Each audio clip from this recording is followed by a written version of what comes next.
Hello friends, welcome to ஜிஜிஸ் டேபுக். இன்றைக்கி நம்ம ஆரோக்கியமான அதுவும் ரொம்ப சிம்பிளாக செய்யக்கூடிய ஒரு பிரேக்ஃபாஸ்ட் ரெசிபி தாங்க பார்க்க போகிறோம். கருப்புளுந்து தோசை. கருப்புளுந்து பொதுவாகவே பெண்களுக்கு ரொம்ப உடம்புக்கு நல்லதுங்க. கருப்புளுந்தில் நிறைய நார்ச்சத்து இருக்குங்க. அதனால செரிமானத்தை பலப்படுத்தும். இரத்த சோகை இருக்கிறவங்க தொடர்ந்து சாப்பிட்டுட்டு வந்தால் அவங்களுக்கு நல்ல ஒரு மாற்றம் தெரியுங்க. அது மட்டும் இல்லாமல் எலும்புகளுக்கும் நல்லதுங்க. சரி வாங்க இப்போது கருப்புளுந்து தோசைக்கான செய்முறையை பார்க்கலாம். முதல்ல ஒரு கப்பு பச்சரிசியை ஒரு கிண்ணத்தில் சேர்த்துக்கலாங்க. அதே கப்புலேயே 3 கப்பு அளவுக்கு புழுங்கல் அரிசியையும் அதாவது இட்லி அரிசியையும் அதே கிண்ணத்தில் சேர்த்துக்கலாங்க. அரிசியை நல்லா கழுவிட்டு ஒரு 3 மணி நேரம் ஊற வைக்கலாங்க. எந்த கப்பில் அளக்குறோமோ அதே கப்பில் 3 கப்பு இட்லி அரிசிக்கு 1 கப்பு பச்சரிசின்றது தாங்க கணக்கு. அரிசி 3 மணி நேரம் ஊறினதுக்கு அப்புறமா எந்த கப்பில் அரிசி அளந்தோமோ அதே கப்புலேயே 1 கப்பு கருப்புளுந்த கழுவிட்டு அப்படியே நம்ம அரைச்சிடணுங்க. இதை ஊற வைக்கணுன்ற அவசியம் கிடையாதுங்க. முதல்ல ஊற வச்ச அரிசியை மிக்சி ஜாரில் சேர்த்துக்கலாங்க. தேவையான அளவு கல்லுப்பையும் சேர்த்துக்கலாம்.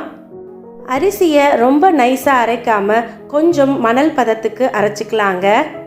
அரைச்ச அரிசியை ஒரு கிண்ணத்துக்கு மாற்றிக்கலாம்.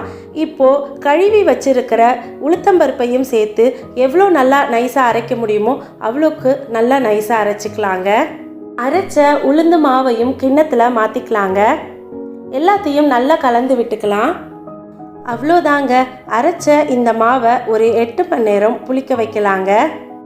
8 மணி நேரம் கழித்து தோசை வாக்குறதுக்கு முன்னாடி 2 டீஸ்பூன் ஜீரகமும் 1 டீஸ்பூன் மிளகையும் கரகரன்னு இடிச்சுக்கலாங்க.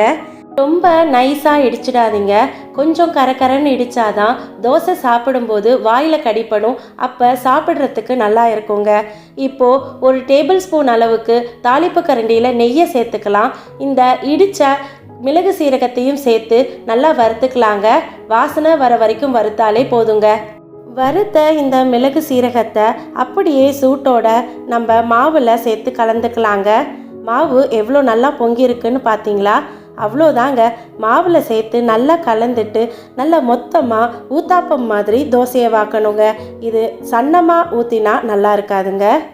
மன்னவன் பேரை சொல்லி மல்லிகை சூடிக்கொண்டேன், மன்மதன் பாடலொன்று நெஞ்சுக்குள் பாடிக்கொண்டேன், சொல்லத்தான் எண்ணியும் இல்லையே பாஷைகள், என்னவோ ஆசைகள், எண்ணத்தின் ஓசைகள், மாலை சூடி மஞ்சம் தேடி காதல் தேவன் சந்நிதி காண காண காண காண, சின்ன சின்ன வண்ண குயில் கொஞ்சி கொஞ்சி கூவுதம்மா, புரியாத ஆனந்தம் புதிதாக ஆரம்பம், புரியாத ஆனந்தம் புதிதாக